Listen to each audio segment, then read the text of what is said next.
Hi ಎಲ್ಲರಿಗೂ. ಇವತ್ತು ನಾನು ಸುಪ್ರಸಿದ್ಧವಾದ ಕೇಟಿಯನ್ನ ಮಾಡ್ತಾ ಇದ್ದೀನಿ. ಕಲ್ಲಡ್ಕ ಟೀ.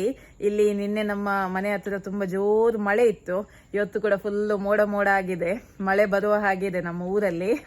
ಹಾಗೆ ಈ ಟೈಮಲ್ಲಿ ಒಂದು ಬಿಸಿ ಬಿಸಿ ಟೀ ಕುಡಿಲಿಕ್ಕೆ ತುಂಬಾ ಮನಸ್ಸಾಗುತ್ತೆ. ಹಾಗೆ ನಾನು ಇವತ್ತು ಕೇಟಿಯನ್ನ ಮಾಡ್ತಾ ಇದ್ದೀನಿ. ತುಂಬಾ ಮಾಡ್ಲಿಕ್ಕೆ ತುಂಬಾ ಸುಲಭ, ಮತ್ತೆ ನೋಡ್ಲಿಕ್ಕೆ ಕೂಡ ತುಂಬಾ ಚಂದ ಅಲ್ಲ. ಲೇಯರ್ ಲೇಯರ್ ಆಗಿದ್ದು 3 ಲೇಯರ್ ಇರುತ್ತೆ. ಹಾಲಿನ ಲೇಯರ್, ಮತ್ತೆ ಡಿಕಾಕ್ಷನ್, ಮತ್ತೆ ಅದ್ರ ಮೇಲೆ ಸ್ವಲ್ಪ ನೊರೆ ಇದ್ದು ತುಂಬಾ ಚೆನ್ನಾಗಿ ಕೂಡ ಕಾಣುತ್ತೆ. ಹಾಗೆ ಟೇಸ್ಟಿಯಾಗಿ ಕೂಡ ಇರುತ್ತೆ.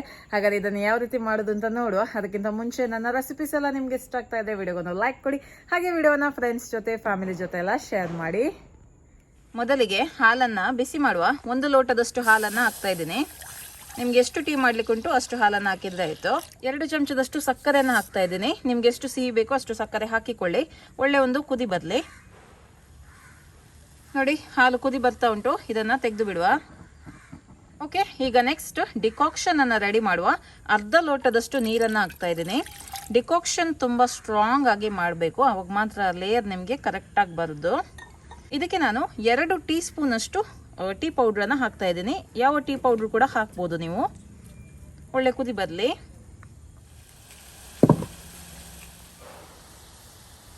ನೋಡಿ, ಡಿಕಾಕ್ಷನ್ ರೆಡಿ ಆಗಿದೆ. ಇದನ್ನ ಕೂಡ ತೆಗೆದು ಬಿಡುವ. ಸ್ಟ್ರೈನ್ ಮಾಡುವ ಇದನ್ನ.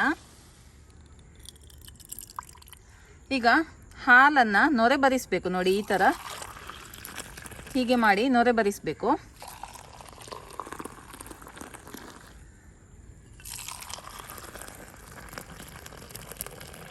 ಓಕೆ, ಒಳ್ಳೆ ರೀತಿಯಲ್ಲಿ ನೊರೆ ಬಂದಿದೆ. ಈಗ ಯಾವ ಗ್ಲಾಸಲ್ಲಿ ನಾವು ಕೇಟಿಯನ್ನ ಸರ್ವ್ ಮಾಡ್ತೀವಿ ನೋಡಿ, ಆ ಗ್ಲಾಸಿಗೆ ಈ ಹಾಲನ್ನ ಹಾಕುವ. ಓಕೆ, 3/4 ಲೋಟದಷ್ಟು ಹಾಲನ್ನ ತುಂಬಿಸಿದ್ರೆ ಆಯ್ತು.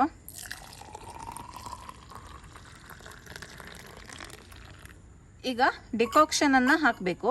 ಹಾಕುವಾಗ ಈ ತರ ಸ್ಪೂನ್ ಅನ್ನ ಇಟ್ಟರೆ ಆಯ್ತು. ನೋಡಿ, ಈ ತರ ಹೀಗೆ ಇಟ್ಟರೆ ನಿಮಗೆ ಒಳ್ಳೆ ಲೇಯರ್ ಬರುತ್ತೆ. ಆಯ್ತಾ? ಈಗ ಡಿಕಾಕ್ಷನ್ ಅನ್ನ ಹಾಕುವ. ಸ್ಪೂನ್ ಮೇಲೆನೆ ಹಾಕಿ.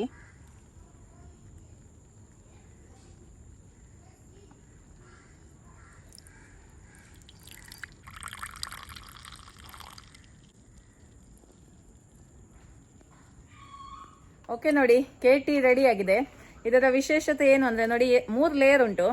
ಮೇಲಿನ ಟಾಪ್ ಲೇಯರ್ ನೋಡಿ, ನೊರೆ ನೊರೆ ನೊರೆ ಬಂದು, ಮತ್ತು ನೆಕ್ಸ್ಟ್ ಇಲ್ಲಿ ಡಿಕಾಕ್ಷನ್ ಇದು ಲೇಯರ್, ಮತ್ತು ಕೆಳಗಡೆ ಇರುವಂಥದ್ದು ಹಾಲಿನ ಲೇಯರ್.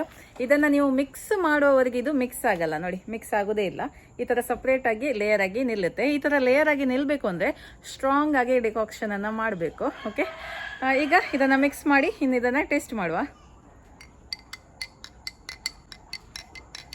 ನೋಡಿ, ಇವಾಗ ಮಿಕ್ಸ್ ಆಯಿತು. ಇದನ್ನು ಕುಡಿಯುವಾಗ ಒಳ್ಳೆ ರೀತಿಯಲ್ಲಿ ಮಿಕ್ಸ್ ಮಾಡಿ ಕುಡಿಬೇಕು. ಓಕೆ, ಇವತ್ತು ಟೇಸ್ಟ್ ಮಾಡಲಿಕ್ಕೆ ನಾನು ಯಾರನ್ನ ಕರೀಲಿಲ್ಲ. ಮಕ್ಕಳು ಇಲ್ಲಿ ಅಷ್ಟು ಟೀ ಎಲ್ಲ ಕುಡಿಯೋದಿಲ್ಲ. ಹಾಗಾಗಿ ನಾನು ಇವತ್ತು ಇದನ್ನು ಟೇಸ್ಟ್ ಮಾಡಿ ಹೇಳ್ತೇನೆ.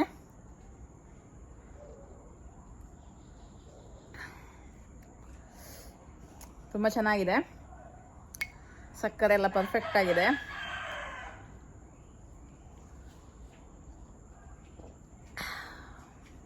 ಭಾರಿ ಒಂದು ಒಳ್ಳೆಯ ಟೀ. ನೀವು ಕೂಡ ಈ ರೀತಿ ಒಮ್ಮೆ ಕೇಟಿಯನ್ನು ಟ್ರೈ ಮಾಡಿ ನಿಮ್ಮ ಅಭಿಪ್ರಾಯವನ್ನು ನನಗೆ ತಿಳಿಸಿ. ಓಕೆ, ಇನ್ನು ಮುಂದಿನ ವಿಡಿಯೋದಲ್ಲಿ ಸಿಗ್ತೀನಿ. ಅಲ್ಲಿ ತನಕ ಬಾಯ್.